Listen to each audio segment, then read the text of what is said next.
The question is, who understands it? What is the community's role? Exactly what's happening within the system? Where are we? What can we expect? And a lot of other questions that I'm not going to ask right now. But we're very fortunate today, not only to have the panelists earlier to do the great job that they did. So we're very fortunate today to have the superintendent of Jefferson County Public Schools, who has never hesitated to step forward and engage, even though he knows there's always a pit somewhere along the trail. But he steps forward because, in my estimation, he's demonstrated his commitment to communicate effectively with the public and keep them abreast of what he's doing. That is very important. And I think he deserves a round of applause on the front end of this discussion today. Having said that, I'm going to take a seat and I'm going to turn this mic, or he will take his mic, and just give him open time to express whatever he would like to express within this context, and then we'll get down into a Q&A. Thank you. Dr. Pollio.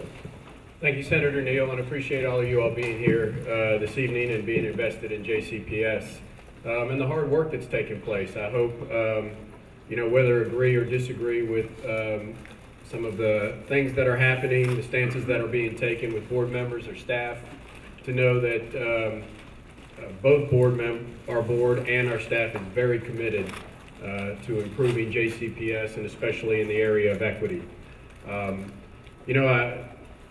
It's well known that I've been in this district now for 23 years. So my first day on the job was August 15th, 1997, when I drove down to Shawnee High School. I was the basketball coach at Shawnee, and I was actually taught social studies and health at Shawnee High School.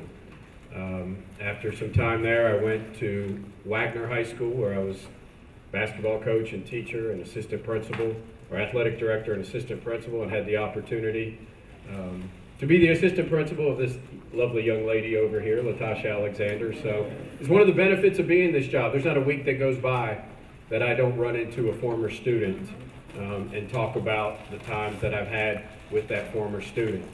Then I became the principal at J-Town for 8 years, the principal at Doss for 2 years, before I got suckered into this crazy job that I have now. And I often think that if I could go back in time in Dr. Brown's DeLorean and go back to May of 2017 when I got that fateful call, I wonder if I'd make the same decision of applying for this job, because it is probably the most challenging job that anybody can have. But the only reason I tell that to you is I'll say this, I would do it again. Because number one, I care for JCPS, being in this for 23 years, more than anyone can imagine, because of kids.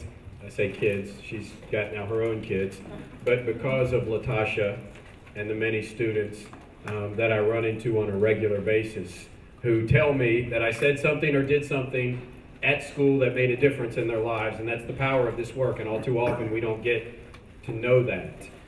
And it does keep me up at night to think of the times over 23 years when I didn't make some statement or do something for a child, and I had the opportunity to do that. Because I'll be candid with you, way too often in my career I've turned on the news, and one of the students that I taught or I've worked with has passed away, or might be going to jail, or not been successful in one way or another, and that keeps me up at night. But this is the reason I do this work, is because I care so much about the kids and the colleagues and the schools that I've been at in JCPS. And there are so many people, despite the public narrative, the people in the 17,000 people in this school district care about kids. They care about kids.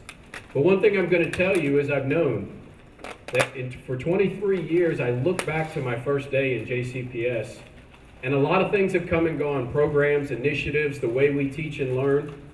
But the problem that we have is 35 facilities that are past end of life, well past end of life. Bonding capacity is so we have these thing called bonding capacity, which right now is about $250 million that we can essentially take out loans to build new schools. That sounds like a lot. That's about 6 new schools And on top of that, we have to fix HVACs and roofs and all of these things that are failing on us right now. And if we don't do something in 10 years, our infrastructure will be unsustainable.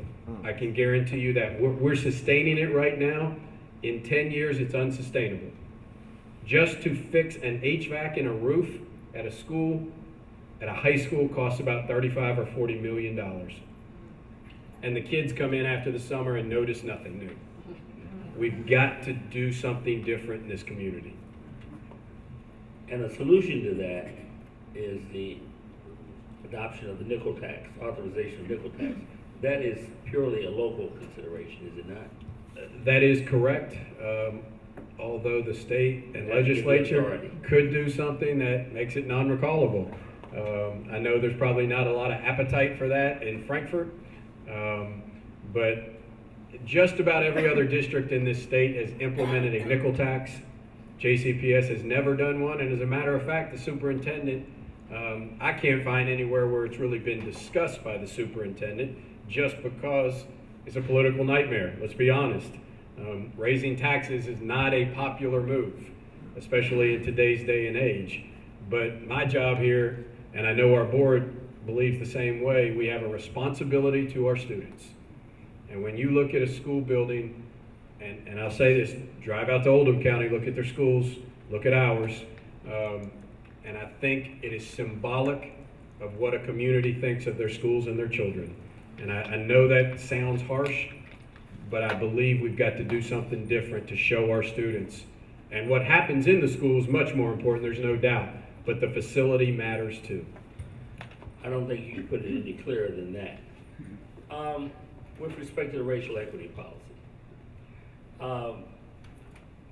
I heard great things today. In fact, I was encouraged by what I heard, but I had to think, in fact, I've heard that not everyone, and you never get everyone, but a significant number of people do not embrace the racial equity property at various levels within JCPS. I'm not talking about actively working against, I'm talking about embracing, seeing the value in it.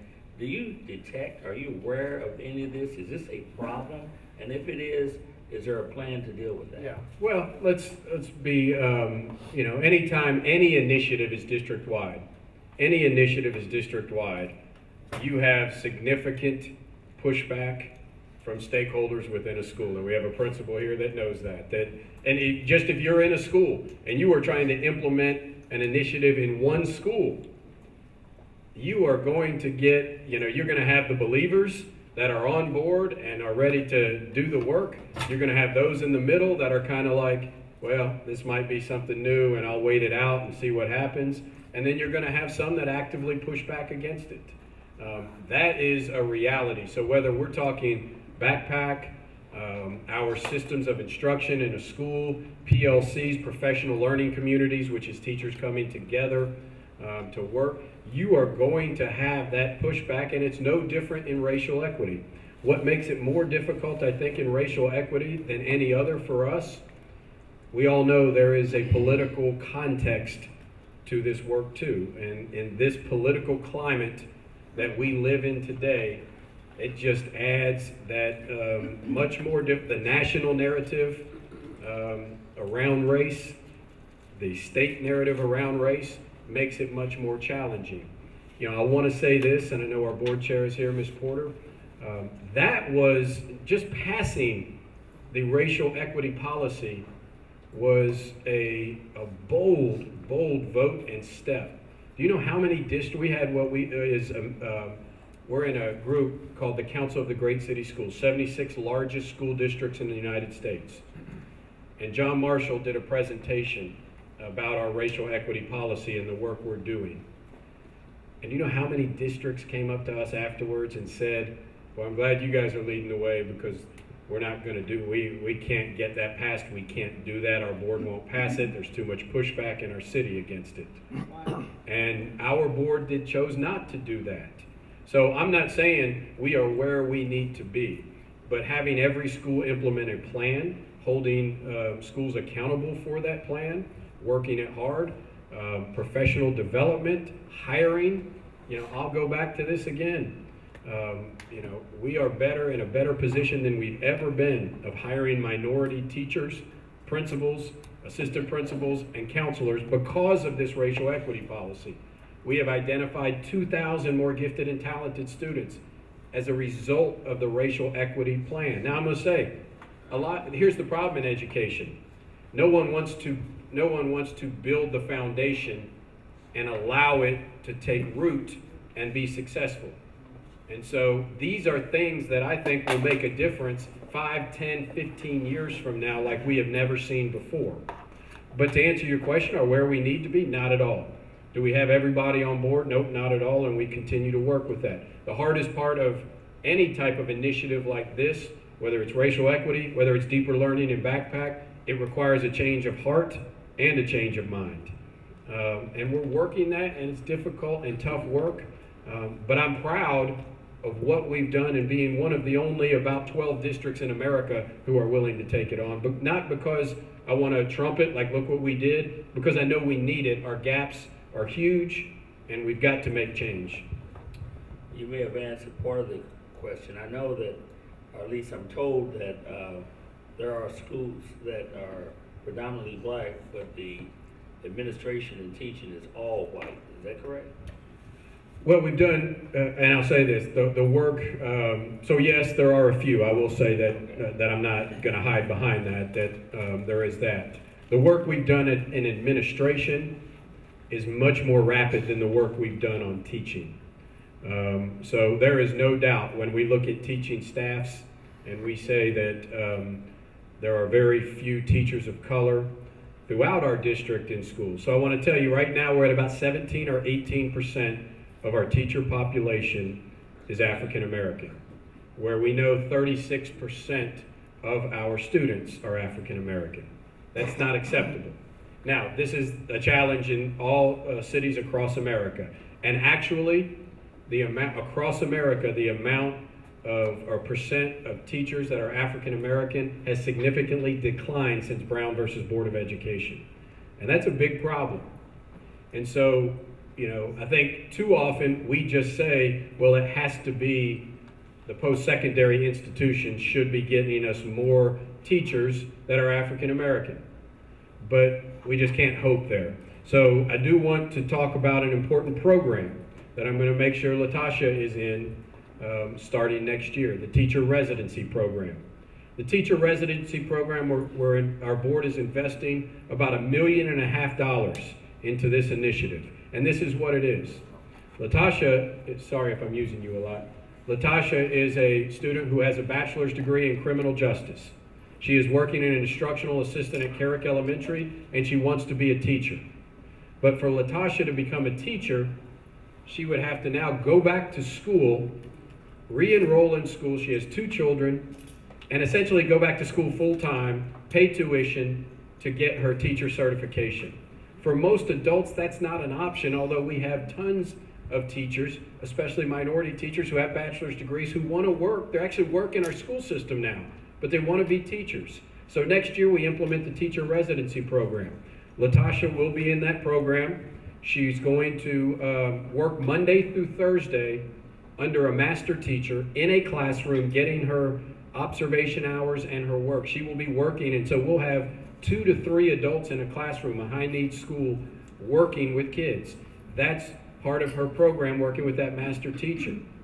On Friday, she will go to the University of Louisville during the workday and take all of her classes on all-day Friday. And she will get a scholarship and support. Class Act Federal Credit Union is going to provide scholarship money. And in 12 months, she will be a certified teacher in her classroom and never have to go to school at night or on the weekends or quit her job to go to school. And so we can make sure she continues to get her income, support her family, go to school during the day, and in 1 year be a certified teacher in a classroom. Now that's about $1.5 million to do that. Next year we'll have 30 candidates. I don't go into a school. I was in Western High School. Security guard came up to me, said, I want to be in that program. I've been a security guard for 7 years. I said, you have your bachelor's degree? Yes, I do.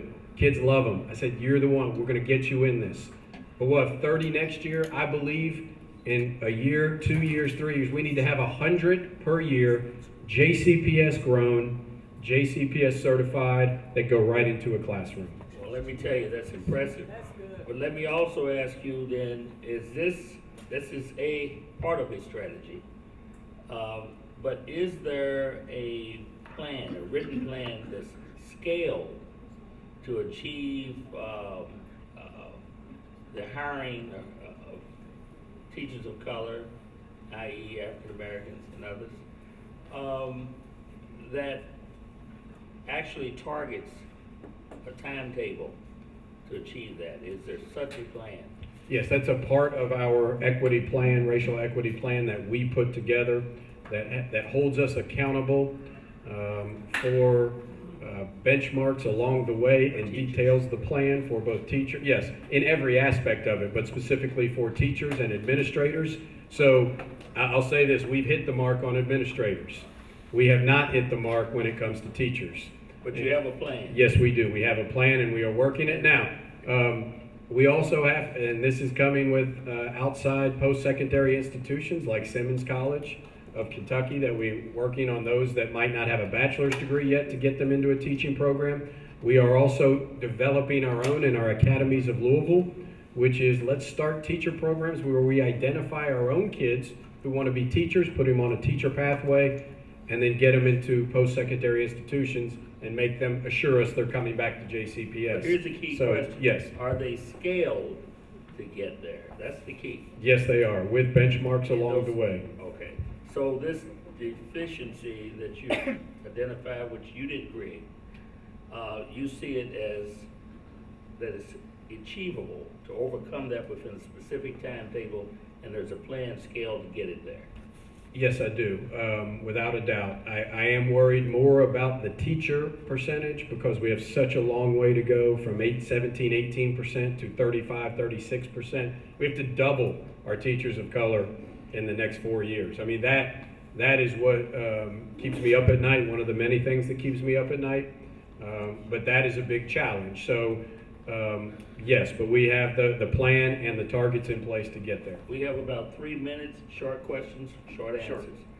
Sure. The state, a committee just approved firearms on certain personnel, trained personnel, in every school that has over 250 students in it.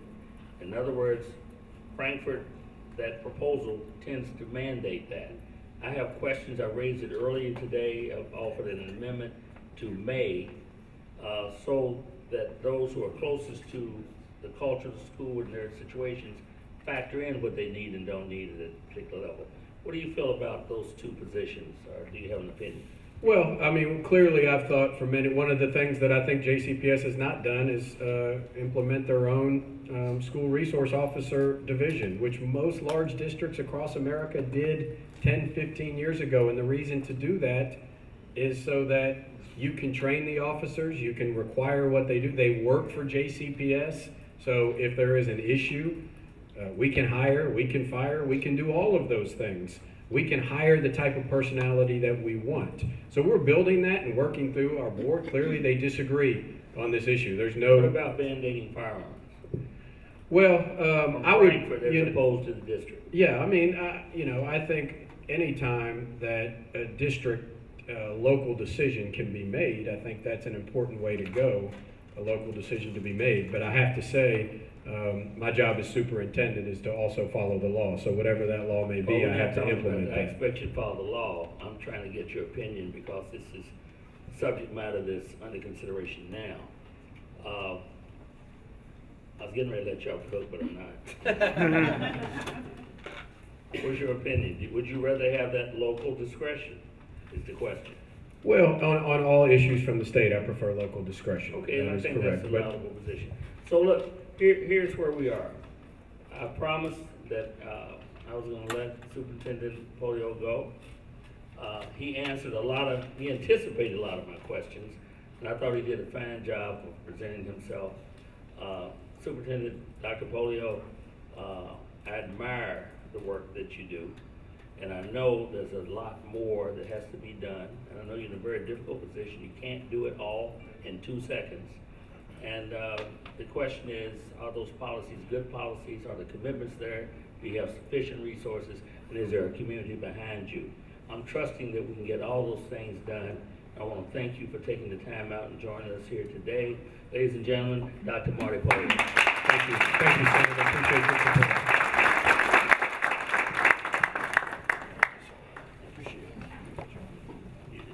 He said I did a good job. Did he not? Ladies and gentlemen, this is going to conclude our program today. I want to thank you all for taking the time and coming out today. As you notice, we don't try to go lightly around any question. We go at it, but I have to give kudos to our guests for being very direct in his response. Thank you so much for coming out. Stay with us. God bless you all. Go Cards.